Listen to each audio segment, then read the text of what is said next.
on TV if you're trying to destroy an alien from Krypton. Or I just recently bought the DVD of Meteor Man. So this looks like I'm about to fight the Golden Lords because nobody remembers that movie. So that reference will go over the head of literally everybody.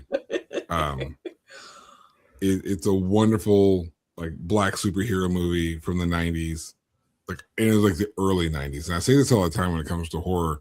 The early 90s and the late 90s are not the same 90s. No, they're not. They're 92, 93 versus like 97, 98. This is not the same 90s. The early 90s is very reflectant of like the late 80s. It's still very Go Bell color scheme. But the late 90s is a lot grittier. And it leads into what we now actually recognize as the early 2000s. And that's like culturally across the board, particularly in horror movies. Because we reviewed some earlier like 92 type horror movies versus a movie that came out in like 98, 99.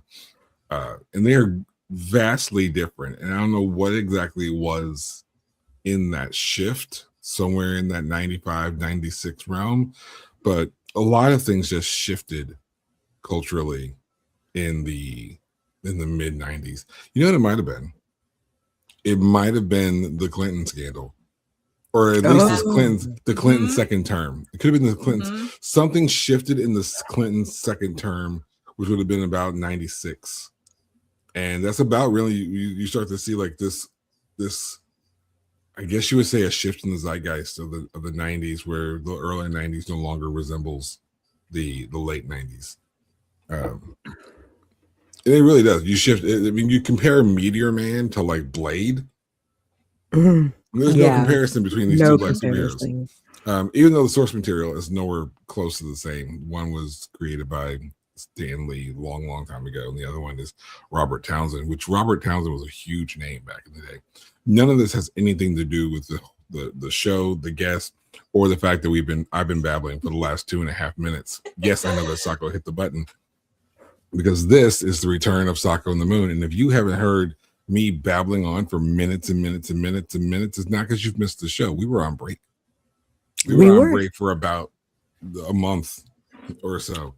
And we both got a bunch of other work done, and we've got some other projects in the making. We're going to talk about that maybe later on in the season. But welcome back to Sako and the Moon. And now that I've taken over the show, I'm going to give it to Sako so like the work can be done or whatever the responsible shit is. I don't know. She's the responsible one. I don't ever do anything responsible. You guys should know this by now. You should know this by now. But everything I said about the 90s is true. And if you have any like comparisons about like the early 90s versus the late 90s, I'd love to hear it. Put it in the comments. I want to hear about it. I want to know what your differences between the halves of the 90s are. Go ahead, do the things. Okay. Today we are joined by horror author Eliza Broadbent. You got a it. Writer whose work blends Southern Gothic atmosphere with deeply personal and unsettling themes. Her fiction often explores the ghosts that linger in family histories, the weight of memory, and the strange darkness that grows out of very real places. She's the author of novels like Inkvine and 98 Sabers, and her stories frequently drift through swamps, old houses, and haunted landscapes of the American South where the past refuses to stay buried. Today, we'll be talking about Southern horror, writing through difficult themes, and the monsters, human or otherwise, that live in the shadows of her stories. Song. I started singing a theme song, but I'm not because I was coughing a second ago. That's your theme song today. Don't loop. This is the remix. That's even longer. Don't loop. Yes, that's the looping theme song that I still have not recorded any vocals on. I know some people, so I will also. You know what we should do? We should just get we should meet up with we should get like all our guests to periodically just record some. Like we'll just like go back and contact some previous guests and just have them do theme song over again. And then maybe if I can find someone who does like the music editing, if I get all of them to record theme song, just say theme song a couple times and just blend it all together to fit the song. I will not be participating in that as a non-singer. So I'm just You putting that out there absolutely right now. Because that makes it better. So that does make it better. I'm not trying to like drop a new R&B hit. I'm trying to play something ridiculous. I need the non-singer. I need In that case, I'm there. Oh, okay. Singing is not in my bio. I'm Eliza Broadbent. All my books are under Elizabeth though. So because that's how it happened when I first started writing. So there we are. I wish I had used the nickname though, because it's also my sister-in-law's name. So yeah, there is also another Elizabeth Broadbent who is a robotics scientist down in Australia. She dislikes me because I have been, oh yes, there's a beef. I have been a journalist for a decade and I write mental health and parenting stuff. I have been writing about neurodivergence and feminist stuff for about 12 years now. And I also write sapphic horror. She is an Australian scientist who is trying to get into the People's Republic of China. So you can imagine, yes. Yeah. And I know I should laugh, but I know. Just know. I know. And I know that she does bear some resentment because I have had to message her because our Goodreads accounts get messed up, right? Because Goodreads is constantly doing the Goodreads thing. So I have had to, her email address is unfindable. So I've had to reach out on Twitter and be like, hey, can you message Goodreads and tell them, like our books are getting messed up because they need confirmation from you that our books are getting messed up. She was not very nice. She was not happy to hear from me. Apparently I have caused her a little bit of distress when I wrote some articles talking about mental health issues. And, she should have just gone the Shaggy route and just said it wasn't me. She should have. She should have been like, that's my doppelganger, man. But apparently that doesn't help. We have the same name. I can't help that. Doesn't fly when you're trying to get into the People's Republic of China, apparently. So, I mean, yeah. Nothing really flies when you're trying to get into the People's Republic. Not really. So, yeah. So she could always just go by like a middle initial. She could change some things if she wanted. She could just start publishing things. She could. I'm just saying that like if we have the same middle name. Bitch. Yeah. I am so fortunate that I do not share the middle name of pretty much anybody in the US. All the other Sakotumis that are out there. Exactly. Right. Because there's so many Sakotumis.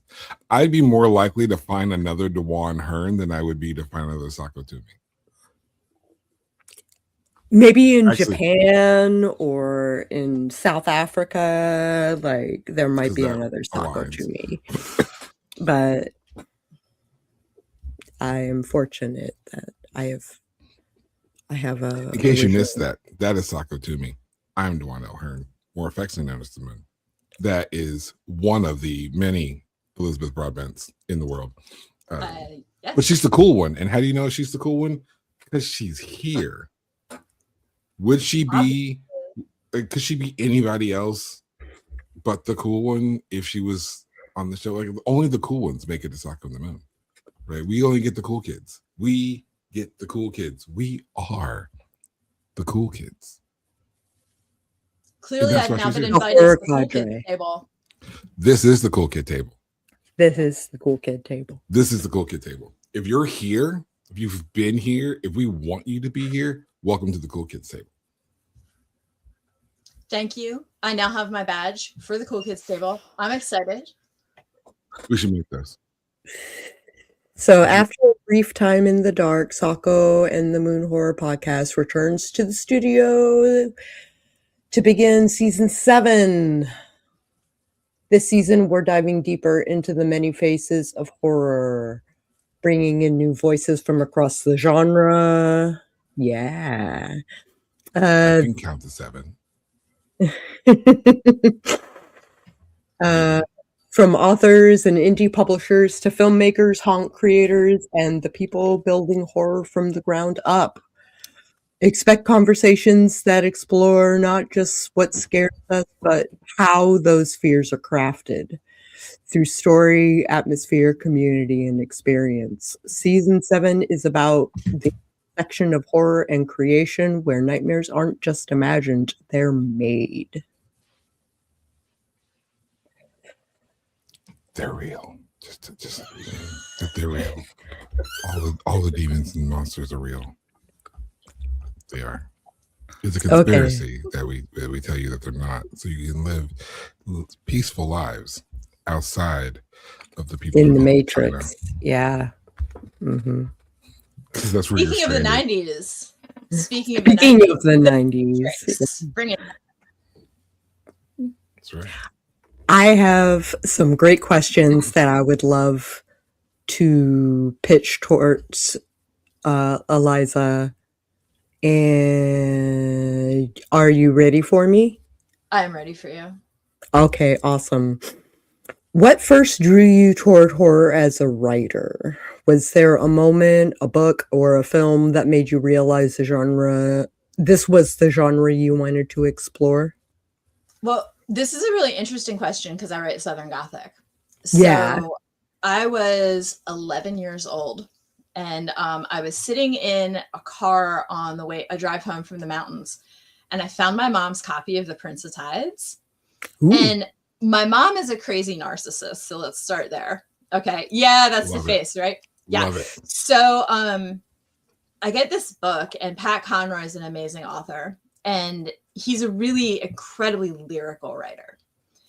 So I had never seen anybody put words together like that, right? I grew up like lower middle class, like barely between we're hitting like between poverty and lower middle class, right? So I didn't have like a lot of books in my house. My mother was a reader, but she was reading like trashy romance and stuff like that. You know, nothing against romance. I love romance. I read a lot of romance as a kid. But we didn't have like lyrical writing in my house. So this was the first time I had encountered somebody putting words together like that. And I was a kid that loved words. So I'm reading this book. I'm 11 years old, and I'm blown out of the water, like blown away that you could put words together like that. I'm like, oh my God, what is this? What is this? You know, the first line is geography is my wound. It is my port of call. And it just goes on from there. It's amazing. And it's a really graphic book. Like, it is truly Southern Gothic horror. And Conroy never categorized his books as horror. But The Prince of Tides really truly veers into horror. There's some really graphic sexual assault scenes in the book, particularly. And I did read them when I was 11. I mean, I was reading Stephen King. I read Stephen King when I was the same age as Charlie, you know. And I remember skipping over the adult scenes and getting more to the scenes with Charlie, in fact, because we were the same age and I found it more interesting. So the reason I bring up my mother is because I was so obsessed with that book. And I read at the time, even when I was younger, I was reading Stephen King. I mean, I remember reading the story Ladyfingers, where they're eating the finger, you know, they're eating, the guy's eating his own fingers to stay alive, you know. I read everything. I mean, you got to do what you got to do, right? You got to do what you got to do. I read everything but it by that age, okay? The Prince of Tides is the only book my mother ever took from me. And she took it because she saw how much I liked it. But her reasoning was, you're too young for that book. When she saw me reading, never been told that.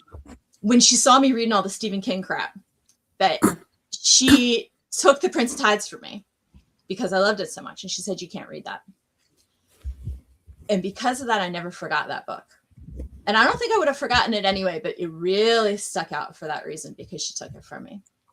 So when I was about 15, I came back to it and I read it and I went, holy shit, this really is as good as I thought it was. Like, no, I wasn't wrong. This really is that good. I was right when I was 11. So I devoured all of Conroy, like anything I could get my hands on. And then when I was going to college, I was applying to all Ivy League schools. My parents were like, you have to apply to a state school. You have to do it. And I was like, well, in beach music, they go to the University of South Carolina, and in the Princess Hides, they go to the University of South Carolina. And like Conroy went there. So if it's good enough for Conroy, it's good enough for me. So I applied there, and I applied to the honors college. I got a phone call to like 5 days later. They offered me this huge sum of money. Like they offered me this giant scholarship because, you know, they wanted students with my SAT scores. So I was like, yeah, sure. Great. That's awesome. Yes, I'll totally go there. So about 2 months later, Conroy came to speak at USC, and he was only coming to, we saw him speak at like with, you know, all the people, right? Like in the big auditorium, but he was speaking at a donors dinner. He was coming to a really small dinner with all the donors. We were like, screw this. We're sneaking in. We're going. So my friends and I, and we're all dressed like little 90s kids, right? Because it's the late 90s. We're all dressed in our grungy clothes. We sneak into the donors dinner, and we're all standing there in our grungy clothes, and all these rich Southern ladies are walking by in their pearls like, who the hell are these kids? They need to leave. What are they doing here? And Conroy walks in, and he makes a beeline right for us, like walks right over. We found out later that was because he was estranged from his daughter, who is the same age as us at the time. Oh. And Conroy started talking to us, and I told Conroy the whole story about how I had read his book. And he was like, your mother should have taken that book from you. You should not have been reading that book when you were 11. That was not appropriate for you. But he was wonderful. He was an amazing writer. He was super kind. We actually corresponded for a little while over email. He was super supportive. Like, and because of that, like I was totally hooked. I was hooked on Southern Gothic. I was like, he gave me lists of writers. He was like, you need to read this person. You need to read that person. Like, you need to read O'Connor. You need to read Wolfe. You need to read Faulkner. Like, these are the people, if you liked what I did here, these were my influences. These are the people you need to read. And you need to read James Dickey. You know, if you liked what I did in this scene, you need to read Deliverance. And so I read Deliverance, you know, and that's where it came from. Wow. Did that room that you walked into, because those obviously goth kids or grunge kids in the 90s, those were like all the people I hung out with, like the Jinko jeans. Oh yeah. I was wearing Jinko jeans at the time. Jinko jeans, the chains, and yeah, those are the people I rolled with. So walking into that room with all those rich South Carolina donor, does that influence your view of villains? Oh, I live in Richmond, and I have to figure out what I can say and not make people angry. I mean, nobody watches this show. It's fine. It's just I know. So it's just us. It's fine. Don't worry about it. I'm Trust moving me, a lot. if I haven't been canceled yet. It's fine. I move in a lot of different circles in Richmond. So, you know, and you know, you see some of those people, and yeah, some of those people do influence my view of villains, and some of them don't. I understand. You know, some of them have points of view that make me think of villains, and some of them have done self-examination. Kind of depends on how much self-examination they're willing to do. And if you're listening to this and you think she might be talking to you, the problem isn't her. And I don't know you, so it's fine. You can be mad at me. Like I said, I haven't been canceled yet. The season 7 might be it. But honestly, if any, and this goes to literally anyone, if you're reading something negative and you're like, wow, that person might be talking about me, the problem isn't the person who wrote it. The problem might be you. So here's a good story. I love a good story. So the book 98 Sabers. Yes. Did you read Sabers? I heard the author was pretty cool. Yeah, I'm pretty cool. There is 98 Sabers came from an idea that I was told a story about a Confederate archivist in a certain state who found out that they were junking 100 Confederate sabers and they were rusted, and he didn't want them to go to the junkyard. So he took them home and slung them through his entire house. And his entire house was covered with 100 rusted Confederate sabers. And that's where the idea for the story came from. Wow. Mm-hmm. I dig it. Now, the best part about this is you mentioned 100 Sabers, and the story is called 98. So I feel like you should all get the book so you can figure out what happened to the other two. Does something happen to the other two? You'll never know by talking to me, but you'll find out immediately the moment you buy her book. All right. You spent years working as a journalist before moving deeper into fiction. Mm-hmm. How did that experience shape the way you approach storytelling? Well, so I got my journalism career started when I had my kids. I didn't write for a very long time. I had a very bad experience defending my master's thesis, and I quit writing for a very long time. And my husband finally threw a laptop at me, and he was like, "You're really miserable. You need to write again." Because that's like what I do. You know how some writers will say like, you know, I like writing, so I sit down in front of my laptop, then I don't like writing anymore. I'm like not like that. I will write for 14 hours at a time and I have to be reminded to eat. Okay. I'm one of those. So I had to do it again. So I started mom blogging because I had kids at the time. And I wrote an essay. This was when Michael Brown was killed. And I wrote an essay called A Mother's White Privilege. And it was about how, as a white mother, I have a lot of privilege in the fact that I have very different worries that I don't have because my children are white. That my concerns as a white mother are incredibly different concerns than a Black mother would have. Because I don't worry that my children are going to walk down the street and be shot.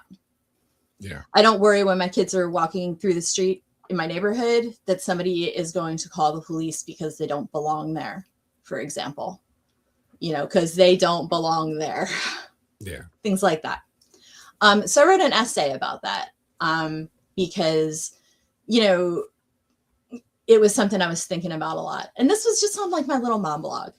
You know, this was not for a major outlet. This wasn't for anything. This was from a blog that I spent time writing about like baby wearing my kids on. Okay. But this was at the time that like Facebook would actually like publicize your links. Right. So I posted it and it went wildly viral. And I got up in the morning and my blog had crashed because I had over 1 million views. Yeah, that's the face. And I was like, what? I had to buy more bandwidth. And then I got a call from CNN and they wanted me on there. And then I got a call from MSNBC. And then I got a call from NPR's All Things Considered. And I ended up, because of that, with a job at Scary Mommy. And so that's where my journalism career started, because I was willing to say scary things that other people are not willing to say. Not just about race, but about like mental illness. Like I've kind of made a career out of being willing to talk about, like, I've struggled with anxiety. I've struggled with depression. You know, being willing to talk about that from a feminist lens, from as a parent, as a mother, being willing to talk about my struggles as someone who was abused by narcissistic parents, for example. I was one of the first people to talk about that in the public eye before that became something that was really in the public conversation. I talked about that a lot on Scary Mommy. And that was something that I had a lot of people come out and be like, oh my God, me too. Because that wasn't something anybody was talking about at the time. I was one of the first people to talk about, and Scary Mommy. And I say that I was one of the first people to talk about it because Scary Mommy was one of the first people to talk about it. ADHD and parenting, and how ADHD affects your ability to parent, how neurodivergence and parenting work. When we talk about like how, I wrote about parenting. No, I didn't. I really wrote about feminism.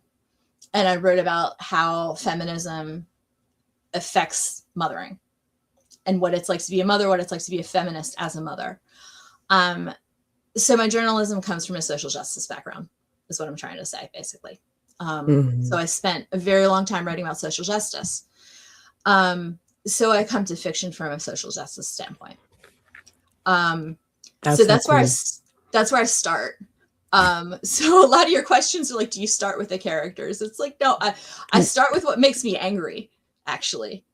That's where it begins, is I have to start with what makes me mad. It's interesting that you say that, because something we've talked about on the show before, not so much the things that make you mad, but the things that scare you. Starting from there. It could be something as simple as I was driving down the street and I almost hit another car. What would happen if you did? What would happen if the what ifs is a great place to jump point for anyone that watches the show. This is where the writing tips jump in. What ifs is a fantastic place to start writing anything. What if I had to be worried about this? What if this had happened instead of that? And letting your mind just explore and run wild. One, it's very therapeutic. It's very therapeutic because you get to, instead of hiding from that truth or that scary thing, you get to run with it. You get to see it all out to its natural conclusion, and then you write it down, and it could be a bestseller. You never know, a viral post or whatever the goal may be, or it's just something that you got out of your system now and you've explored it, which could help in real life if you ever do find yourself in the situation. Now that you've done the research, now that you've done the thing, now you saw it all through, it's like, I know what can happen if this has happened, and now it's happened. Let me stop the really bad thing from happening. Let me stop it here. Instead of being like, I don't know what to do, which a lot of people do when panic hits. I have, that is how I cured myself of the terror of nuclear war, actually. That checks out. Yeah, it checks out. I used to have an absolutely, paralyzing, like I can't sleep at night, the terror. Like a crippling anxiety. like crippling anxiety of nuclear apocalypse. And it kind of hit a fever point about 2 years ago where I was having trouble like functioning. And so I started a novel, and I haven't actually finished it yet because I had other projects kind of intervene. I started a post-apocalyptic novel about that and kind of married it with feminism. Because the idea, like Cormac McCarthy's The Road, right? It's a dad and his son. And men always go out, right? Like they go out on their own, they go on a journey. Women stay put. So that's kind of where that started. And I really did cure myself of that fear by writing about it. Truly, like it made it go away. Wow. And it was probably the most therapeutic writing that I have ever done. And I have about 50,000 words of it sitting. I don't know if I'll ever finish it, but I'm so grateful for the time that I did spend on it, because it really did cure that absolutely crippling anxiety I had. I feel like a lot of fear in general comes from unanswered questions. And that's what if is. What if is a question, a hypothetical question. It's filled out however it's filled out. And as a hypothetical question, it's usually something that you don't want to explore. It's usually the thing you don't want to happen. So no one ever wants to explore that question, which leaves it unanswered, which creates anxiety and fear. Once you've experienced a thing or seen a thing, or you know how it works better, there's less to fear because you're aware of all the avenues.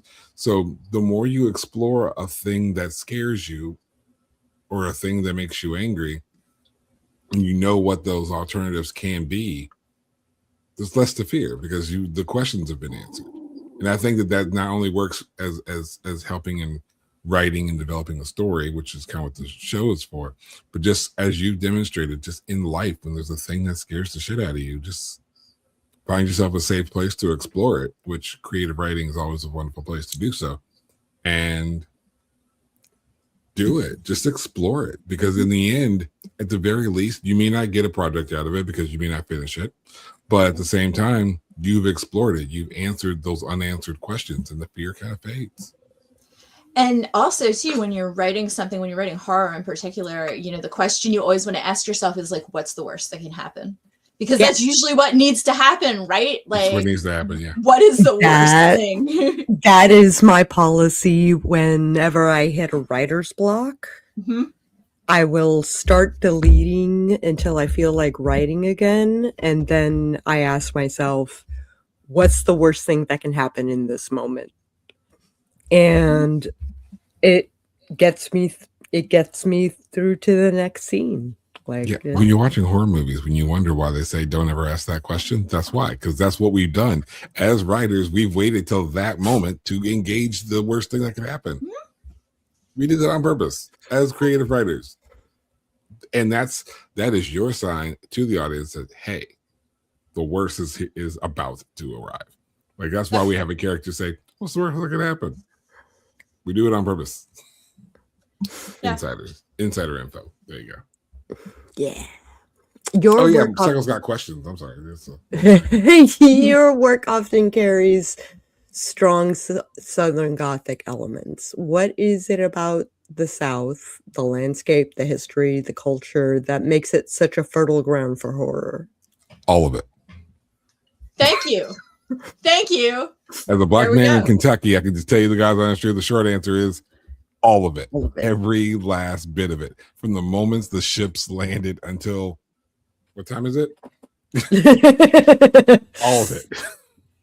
I see to the black man in Kentucky. Next question. Many horror writers before you go to the next question, that is a interesting vantage point because obviously, but I would love to hear that from your perspective. Like, as neither one of us lived through the worst of it, but I'm sure that as we observe it, we could objectively notice the horrors of it. But I would love to hear your perspective of what about the Southern experience through history resonates with you to the point where you use it in your books as Southern horror. Well, first, I think with the Southern history, right? Like you said, it's an absolute horror show. Absolutely. It's a horror show. From start to finish. From start to finish. And, as a white Southerner, right? Like, you look at that and you go, oh God, how do I deal with this? Because I'm totally complicit in all of this, right? I'm totally complicit. I'm sitting in this house. Oh crap, it's generational wealth. I'm complicit in this. How the hell do I deal with this? Like, how the hell do I deal with this? Oh my God. So is that an angle that you explore in your writing? Oh yes. 98 Sabers is explicitly about Southerners grappling with white privilege and the fact that their wealth comes from generational wealth. They live on a plantation and they are dealing with the fact that that's where that money comes from, and how do they deal with that, and how do they look at that legacy, and how do they cope with that? And the answer is, as what most white people do, very badly. And it's my responsibility to say that, listen, to the white people who are listening to this show, we don't blame you. Like, it's not your fault, and I don't need you to apologize for slavery or stop that. Like, when you go out there and say, we're not going to apologize, shut up. We're not asking you to. No one is asking you to apologize for anything. But what we are asking you to do is to acknowledge that shit happened and that it sucked. And what privilege is not so much that you don't struggle. This is just my responsibility to say that. It doesn't mean that you don't struggle. It doesn't mean that you haven't hit hard times or you haven't had to work your ass off to get what you got. It just means that there are things that walking into a room you're afforded that I may not be. sometimes that just goes as simple as decency. Sometimes that means peace. There are spaces that will tell a story. There are spaces that Howard Hills has been into to work, and it's been brought to my attention after the fact that, like, yeah, some of the issues that the people in this bar had was probably that you were here, because they were fine at this point and this point, and then you walked in the door and everybody else kind of got a little sideways. Now, was anyone blatantly rude to me to my face? No, but needless to say, we weren't able to do our shoot in that bar very well because there's a lot of disruption from the staff. Again, nobody was rude to me to my face, but there's an attitude there. So there are times and places outside of Louisville, Kentucky, where I don't always immediately feel safe. And I do have to mention this to my white counterparts in the group, because this is something they don't necessarily see. They don't recognize it. But I have to point out, like, hey, we're doing this thing outside of Louisville. I'm going to go. I'm going to be cool about it. But I am going to have my head on a swivel because I don't always know. And I think that's the best definition of white privilege, is that walking into a space and not having to worry about it. And I don't mean like just a particularly white dominated space or this stuff. It's just a space. It could be the grocery store, it could be the local gas station, just walking down the street, as we were talking about earlier today. There are just concerns. And white privilege is the lack of worry. As our guest had mentioned earlier, there are things that she doesn't have to worry about her kids if they walk down the neighborhood street or whatever. Those are conversations I've had with my kids. There are certain toys that my kids aren't allowed to have. And that's the reality of it. Good, bad, or indifferent, the reality is what it is. And these are tough topics. And it feels like I brought the energy down, but I brought it down for just a moment, a somber moment for a reason.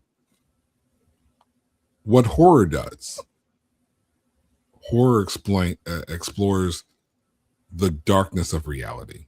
As much as we fictionalize things for all of our works, as dark as it is, as fantastical as it might be, it is an exploration of reality, the dark sides of reality. And sometimes that's the only way we can deal with it, is through horror, by exploring the what if this happened to me? What if this happened to my friend? What if this happened to a stranger and I witness it? What do I do? What if this was my past? What if this was something I had to deal with? Again, as we mentioned, the question of what if is a very powerful question. And horror, I think, explores the what if, the darker sides of what if, better than anything. And perspective matters. And there's always that thing of like, write what you know, blah, blah, blah, blah, blah. I say perspective matters. And as long as you're willing to ask the questions and explore things honestly, I think that anybody can write anything.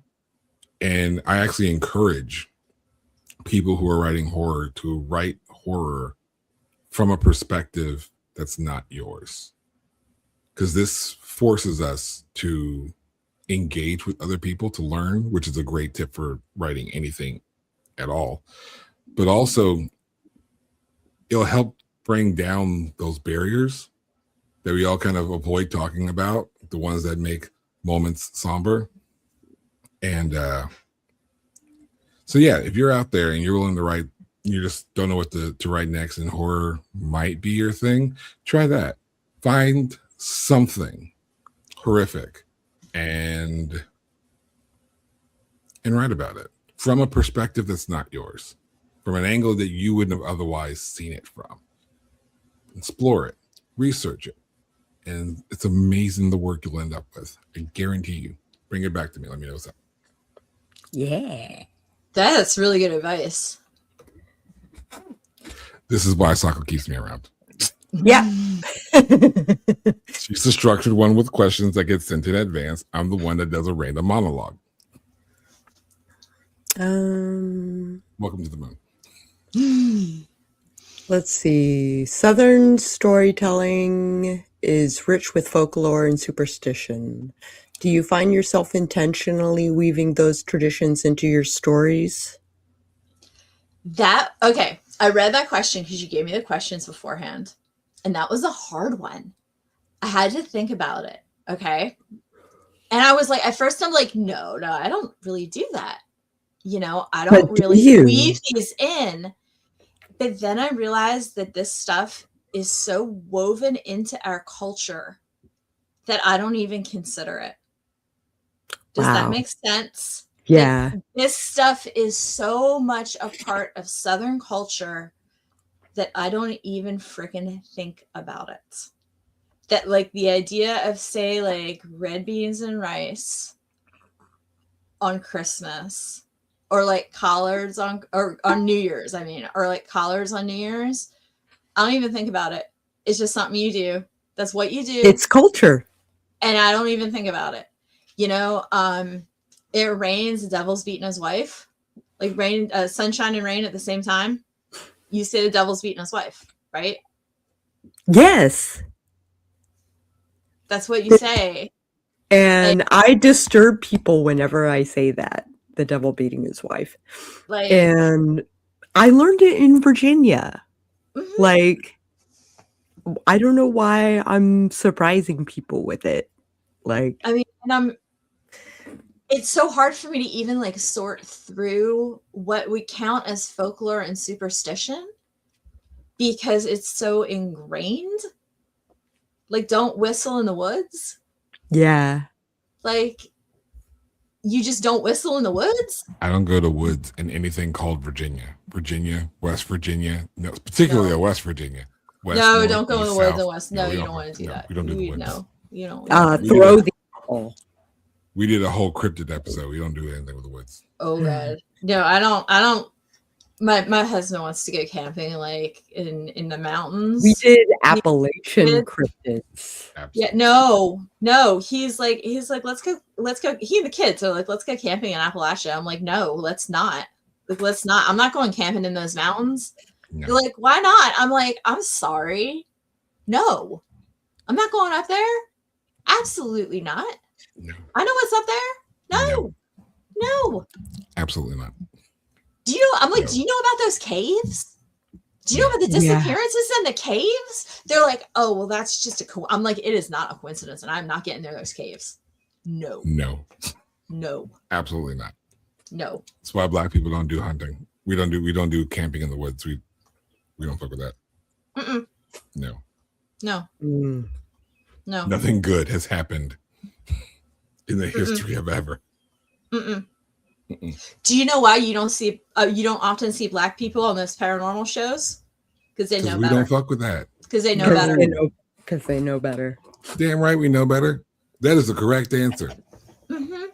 We know better. We ain't gonna fuck with that shit. You know what's funny? I'm gonna throw this out here. I'm gonna write it eventually. But there's for Hallowed Hills, our film company, there's this idea I was gonna have where some stories start off with some Black people and like with people, and then there's gonna be like Black people there, and they're gonna encounter this thing that was like the beginning of something spooky. They're gonna see it, immediately dip out, and then somebody else is gonna come in behind and engage in the thing, and the story will begin. There's gonna be an anthology of just we don't fuck with that. Do y'all know RJ Joseph? Mm-mm. Not personally. I've seen her. I know people who know her. I know people who know her. So I was at Dark Drafts with her. She's one of my editors, and with Rebecca Cuthbert was there with me. And I happen to have an EMF reader on me because it belonged to my son. And we were at Booby's Brewery, which is haunted as heck. And we were sitting downstairs, Rhonda's sitting on one side of me, Rebecca's on the other. And we get this real cold draft, like real cold. Okay. And I have the EMF reader on me, so I pull out the EMF reader. No cell phones anywhere near. We move the cell phones. Pull out the EMF reader, and I'm like, is there anybody here? EMF reader shoots up. And I'm like, hey, look what the EMF reader did. And I'm like, I show him, and I'm like, look, is there anybody here? The EMF reader just shoots up again. Rhonda's like, hey, I'll be right back. She goes upstairs, does not come back for like 2 hours. Best believe. Not doing that. That's one of the reasons why the cameraman in Scream 2 is one of my favorite characters in the entire franchise, because that is exactly what I was like. Hey man, some of this is you know what I'm gonna do? I'm gonna survive. I'm gonna leave. Mm-hmm. He dips out for like the rest of the movie, and he's like, "Here's your camera. Here's your footage. I'm out." And he pops in right at the end after everything's settled. And one of the reasons why I love The Blackening. The Blackening is such an amazing movie, and that's one of the reasons why I love it so much. Nice. I have a fun little jaunt for you, Eliza. I have some rapid fire questions that I would love to shoot your way. And first thing right off at the top of your head. Okay. Swamp horror or haunted plantation? Swamp horror. Scariest southern setting? Deep woods, small town, or an old family home? Old family home. One Southern Gothic writer everyone should read? William Faulkner. Ooh. One sensory detail that instantly makes the southern horror setting feel real? Scent. Oh. Yeah. The deeper in the South you go, the more smell matters. Yeah. Because it's one of those things that if the further back you go, anyone who's in that space, they know the smell of everything. Mm-hmm. And that's how you know the danger's coming. Y'all been in a Waffle House? Yeah. I walked in a Waffle House this morning because the hotel we stayed in, we knew the breakfast had one attached, right? We knew it was gonna. No, we knew the breakfast was gonna suck, so we drove to Waffle House.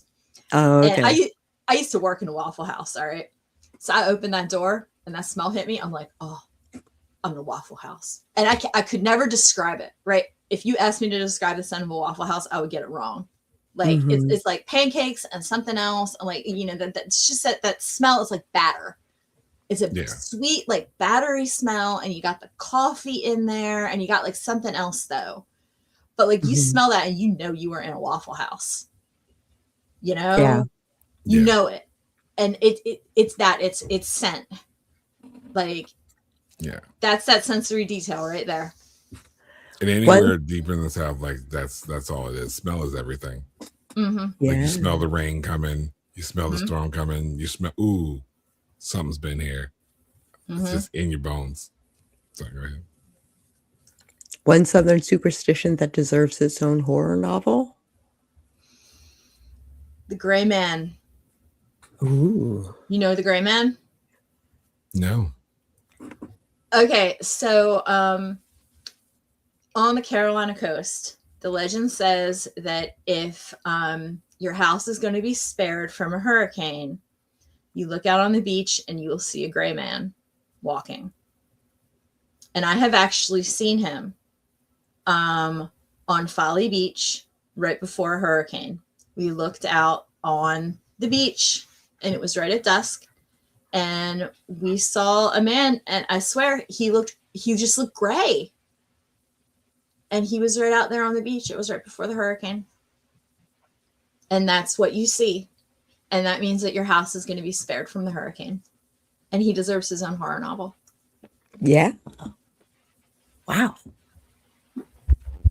I like it because I feel like I could take that in a lot of different directions. Yep. Especially if you take the myth and you flip it. Mm-hmm. Like the gray man is the last thing you see before your house is taken by the hurricane. Yep. Like if the gray man brings the hurricane.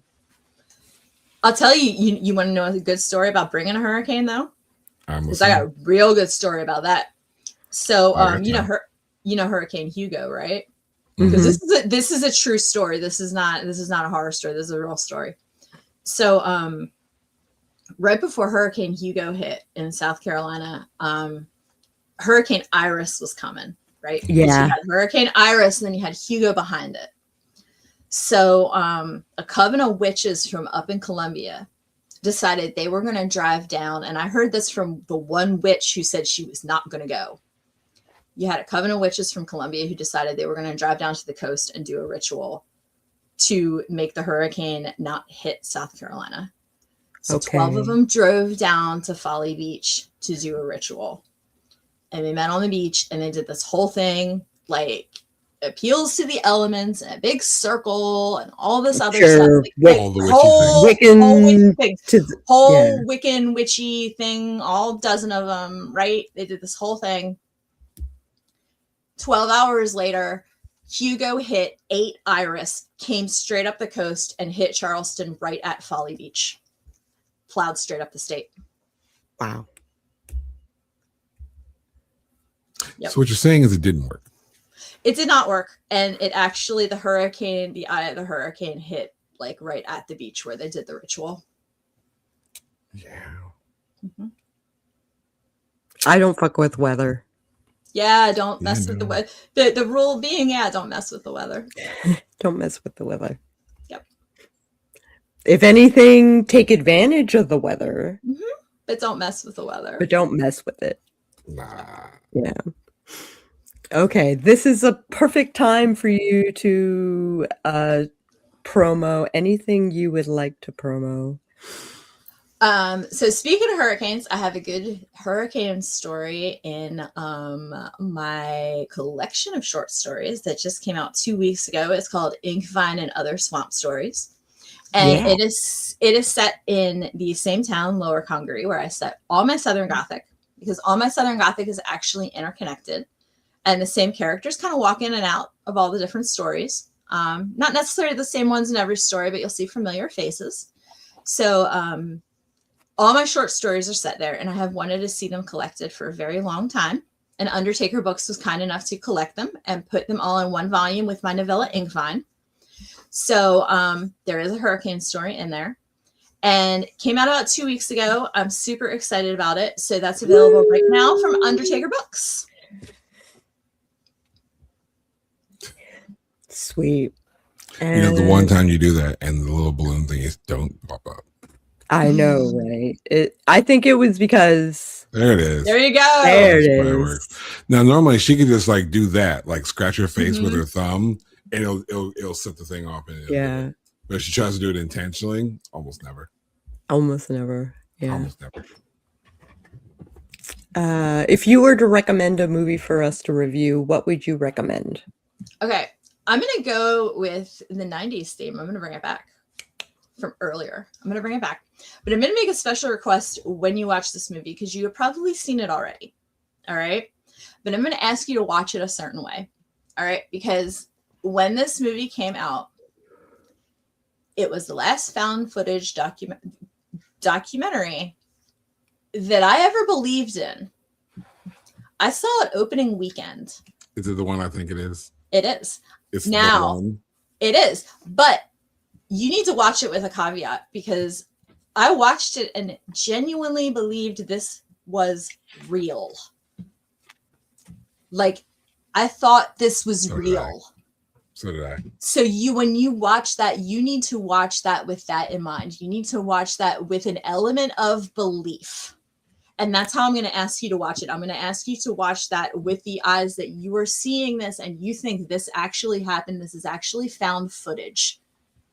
Which movie is this? The Blair Witch Project. The only movie it could be. It's the grandfather of found footage. Mm-hmm. Yeah. When I walked into that theater on opening weekend, because I am the right age, because that was about when I graduated from high school, we thought that had actually happened.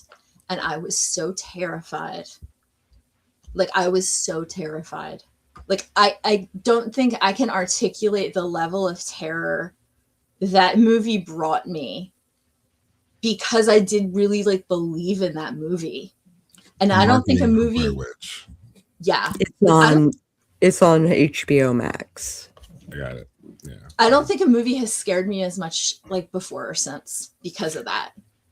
There's a difference between Creep did that to me. There's a difference between like, oh, this is fiction. Okay, cool. Yeah, fiction. And oh shit, no, this happened to so-and-so. Like, it's different, right? Even if you don't know. I camped in those woods. Fuck that noise. But it's the same thing. Like you mentioned Creep. Creep is weird. If you believe that Creep is like someone's actual found, but first of all, Creep is so fucking fucking weird. So It is. wild weird. It is wild. But that's the thing about the Blair Witch Project.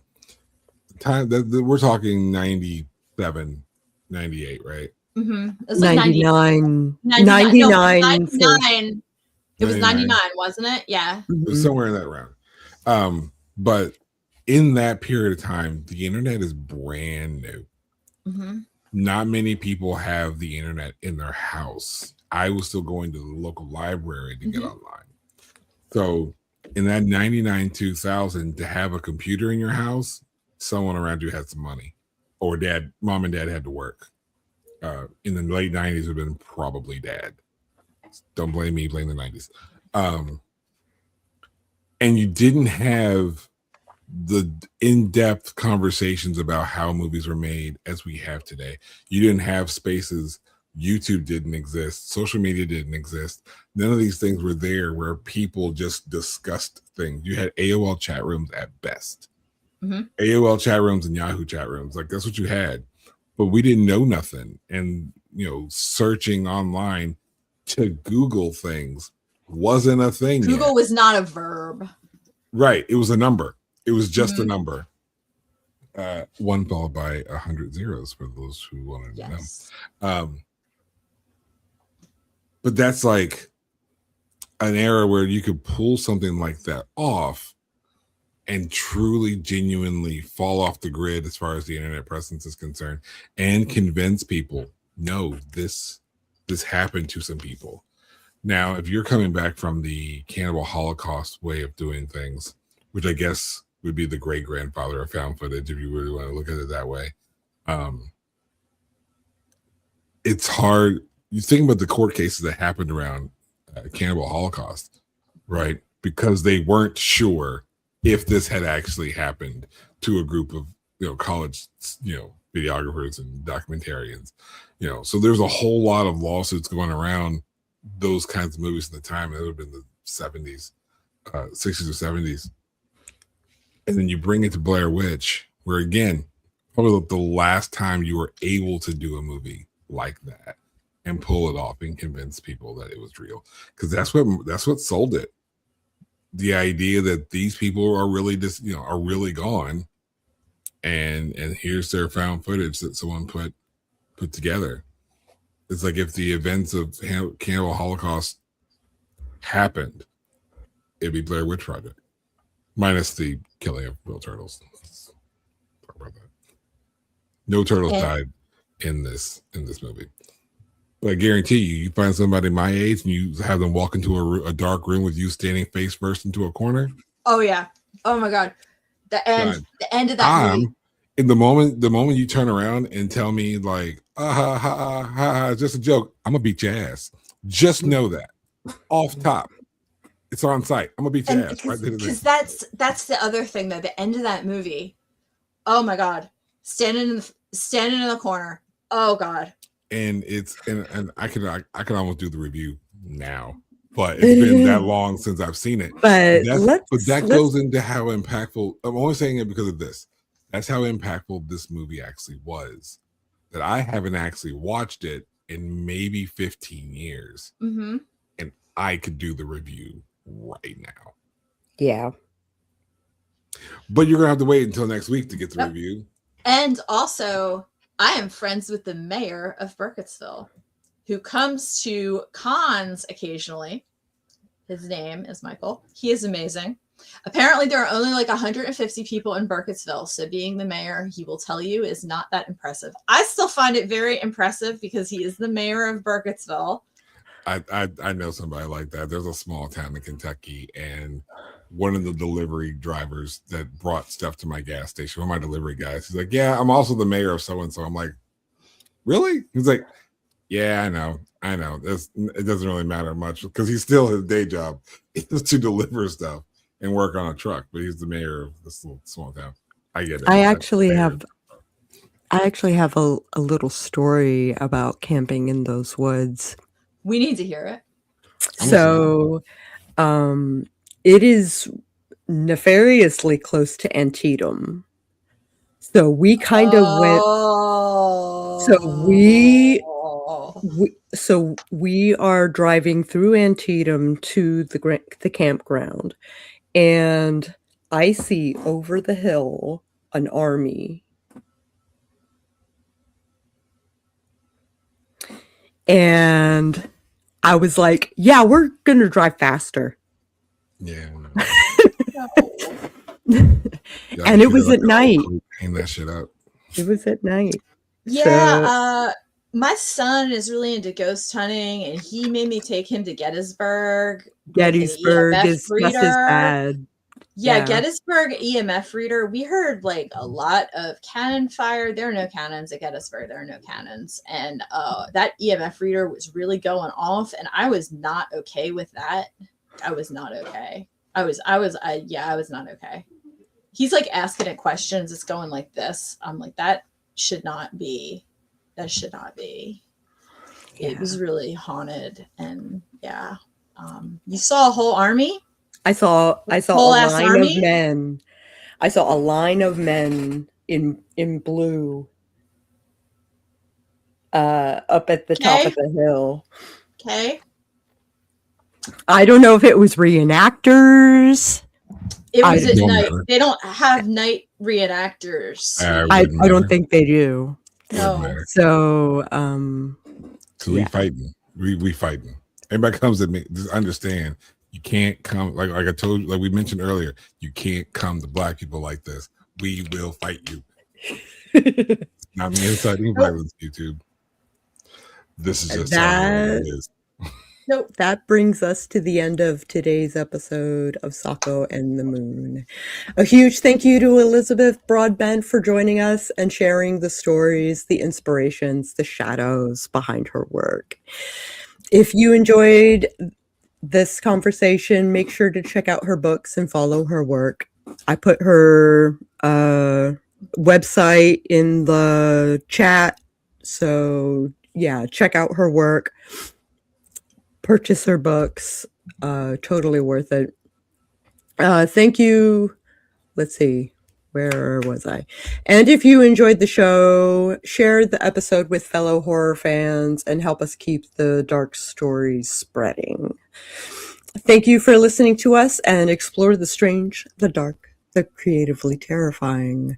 Remember, stay bold, stir fear, and keep the shadows near.